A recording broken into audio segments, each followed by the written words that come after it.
Councilmember Longley said it best at the city council meeting. He said it boils down to, if we're creating another layer of government, it boils down to one of two things. It's either money or power, right? Taxation or power.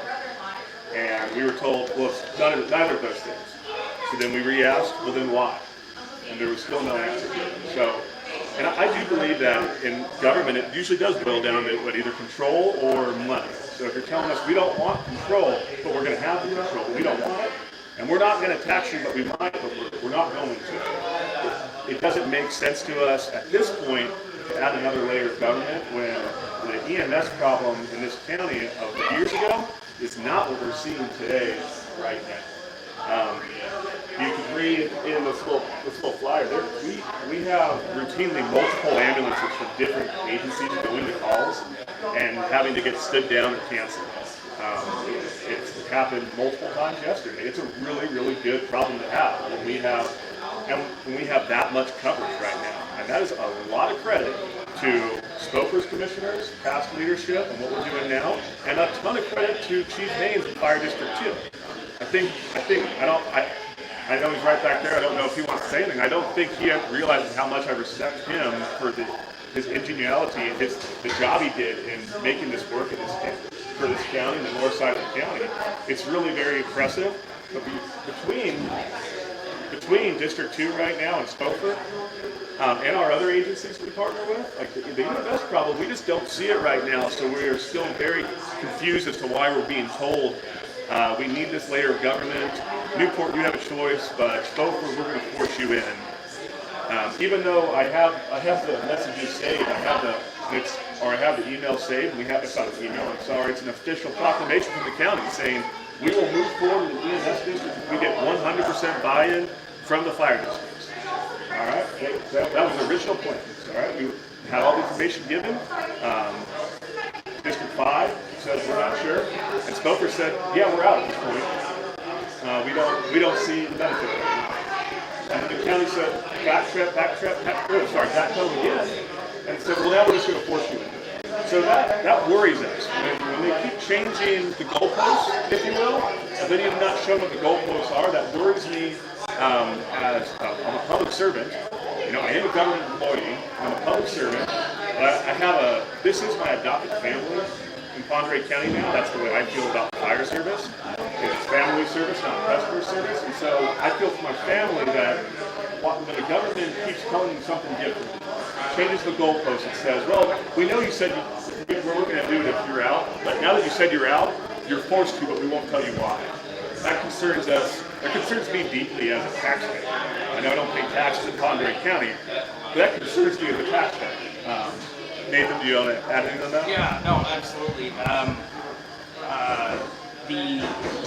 Essentially the two different mechanisms, like Chief had mentioned, is either a mechanism of being able to control how business is done with regards to EMS, or a funding mechanism, which is a tax. What has been said with regards to needing to enact the EMS district, what has been said is this is something that may be needed in the future, so we need to enact it now.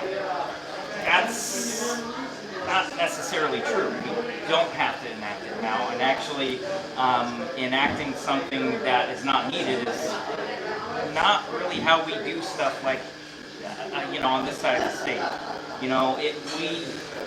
I would say just about everybody, all of our neighbors take a viewpoint and a standpoint that, does this make sense? Is it needed right now? If so, why? If it's not needed right now, okay, let's put it in our back pocket and revisit it. But this type of legislating kind of, once again, forcing something down our throats that we don't necessarily need is not the way that we do things over here. So, well said. It's not good government, I guess. Yeah, it's not good government without the reasons why. And I don't, like I said, this isn't a bashing or anything like that, but if we try to go down the rabbit hole of, okay, maybe it is for taxing, all right, so they want to create a countywide tax. Well, then we discussed we were against that because we want local control of our tax dollars. We want that for fire service. We want SPOFR commissioners to make the decisions for SPOFR and District 2 for District 2. So the taxing side, we're actually against. That's how they said it's not taxing. So control. All right, let's give the county commissioners effective control over EMS services in the county, which they say they don't want. They are not experts in it. That's why we have fire chiefs and fire commissioners. So they say they don't want control, but they'll have it. Well, that scares us too. We don't per se want to see any kind of emergency service delivery being dictated by the county commissioner level. So, make it some stickers. We very much have fire commissioners for a reason. And honestly, another point that I learned at our last council meeting, or not our last one, but the one before that, is we have fire commissioners that have an extensive amount of experience. So with experience comes a knowledge and ability to make better informed decisions. SPOFR very much has that, and I believe that a lot of our other fire districts commissioners probably do too. Personally, and I feel like the Newport City Council as a whole, we will never ask the people for something that we don't genuinely feel is needed. And when the city asked for a levy lid lift to fund fire a couple years ago now, it was very much needed. And I have faith in the city of Newport residents. And honestly, I have faith in our residents outside of the city as well to be able to provide that reasonable input, that knowledgeable input, and be able to say what they want, say what they need. And when the city asked the residents of Newport for additional funding for fire, they stepped up and voted yes on it. They made the choice to be able to fund fire services, EMS services in the city adequately.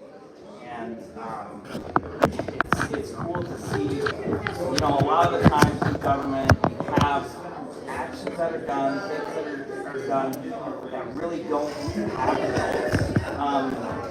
In getting from chief and the district, since that levy lid lift was passed, since SPOFR has had such a great presence in the city, the response times have dropped dramatically. The ability to actually save structures versus just focusing on saving lives and potentially property. The ability to respond to those has increased dramatically and actually has made a tangible difference. What we are looking at is, does this EMS district make a tangible difference? The answers that we've gotten is maybe, and maybe's not. In my opinion, maybe's not good enough. Mayor Pro Tem Zerika just messaged me and Nathan to reiterate that he wants the fire commissioners with experience to make fire and EMS decisions over county commissioners and adding another layer. He just reiterated that. So thank you. We see you, Mark. Wish you were here. But yeah, we couldn't agree more with the city. Is SPOFR serves more than the city. We serve a large population comparatively. But does this make sense? Would this impact SPOFR delivery models? And could it? It could. With control, any kind of control not coming from SPOFR, we're at risk of our service levels being changed. We don't have control. Taxation. If I need to go next year or 2 years just to get back to $1.25, a few cents that is, if I need to do that, how do I go to my people and ask for that when being hit with however many cent EMS district passed. And if I need where the money, we have no control over where that money goes. That's the SPOFR level. And then if I need something, how do I go back to my people and justify that and say, no, I need it for you, for us? We're already giving all this money to the county. Why isn't that coming? And I have no control. My commissioners have no control over that money. How do I answer to my people and say that? How do I say, oh, I'm sorry, talk to the county? And it'll be a really interesting couple of public hearings with the county commissioners, and because we have questions, but I mean I know a lot of this community has questions too. I've taken phone calls and emails from people not at this meeting, and they're asking the right questions. I guess the right questions, the same questions I have. They may not be the right questions, but the same ones I have, which is why and where. Wait, so is the money not in my control? Is control not local anymore? We don't understand why. And I'll speak to SPOFR only right now. As a reminder, SPOFR's delivery model is we've expanded as we needed to, as we've expanded geographically. That's why I have the map up behind me. But we've done it super responsibly. No reaches. We have a balanced budget. We budget and forecast soundly. We budget off actuals. Transport revenue, which I think is a really, really big topic and part of this whole EMS district that we're not really talking about. The money side of things, that accounts for 10% or less of our budget. We don't factor on that into continuing services. It's not just like we also do not rely on mobilizations. We don't send any SPOFR ambulances that are dedicated to 911 out of the county. We are here for Ponderay County, and we're proud of that. We're very, very proud of that. We're proud of the way that we budget. We're proud of the way that we forecast our revenues.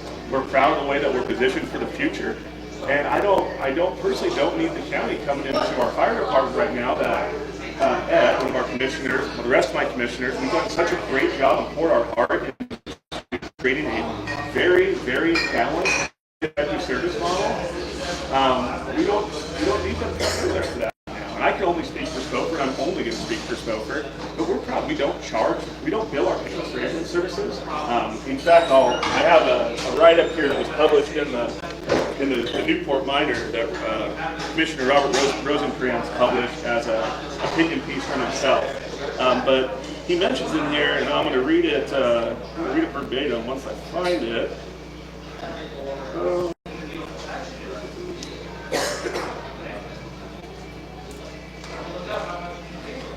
No, I can't find it. What he says, and I won't go verbatim then, so don't quote that from Rob, but he mentions that he doesn't want one ambulance bill to break anybody, make anybody broke in this county, one ambulance bill. He said it might not break them if they have a waterfront house in Diamond Lake, but what if they don't?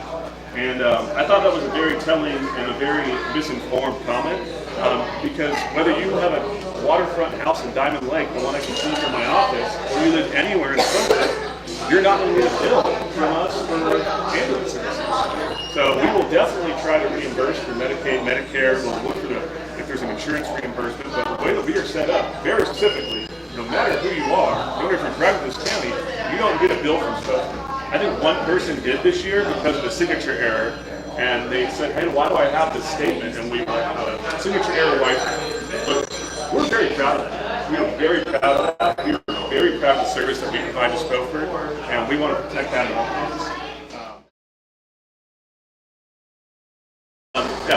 We're very proud of the way we do things. Obviously, there's a lot in here, and I don't want to respond to all of this, but it did make it into the paper. If you read this, though, it doesn't outline still any kind of reason why. It didn't answer any questions, and so obviously we didn't publish anything formally. We felt that rather than we go into a back and forth war, it shouldn't be a back and forth war between fire chiefs, council members, and county commissioners. This is local government. It should be an open session with our public to get feedback so we can serve our public. When we go back and forth, tit for tat at the top, that's just bad politics, and that's completely against the political standpoints of SPOFR and the city of Newport. We are for the people. When we forget our people and just argue at the top level back and forth, we're not serving the will of our public. We're just playing politics. Do you agree? I want to reiterate one thing before I do. Is at the very beginning of his statement, Commissioner Rosencrantz mentioned that with changes coming or changes or scary things that might be coming, SPOFR will not be able to continue to deliver high-quality EMS services. That is a lie, because our funding mechanism is sound. That was a lie, and it's not true, and we will fight that to the end. We're very proud of our funding mechanism. I want to reiterate one thing before I do. Is at the very beginning of his statement, Commissioner Rosencrantz mentioned that with changes coming or changes or scary things that might be coming, SPOFR will not be able to continue to deliver high-quality EMS services. That is a lie, because our funding mechanism is sound. That was a lie, and it's not true, and we will fight that to the end. We're very proud of our funding mechanism, of where we're set financially. So the scary changes, and there are some things at the federal level and the state level that might affect ambulance reimbursement rates and Medicare, Medicaid, all those things. If you have a bad wildfire season, you're not going to make any loan money, all kinds of things. SPOFR doesn't budget that way. We are positioned to deliver high-quality medical services, barring we have a Great Depression again, and then we're all in a different boat. We got bigger problems. But that was an absolute lie. We are well positioned to do that, and I want to reiterate that going into that, SPOFR does not bill people for our ambulance services. We will seek reimbursement if we can't get it for people. We don't bill. So there's nobody in SPOFR who's going to get broke or go broke off an ambulance ride, and we're very proud of that.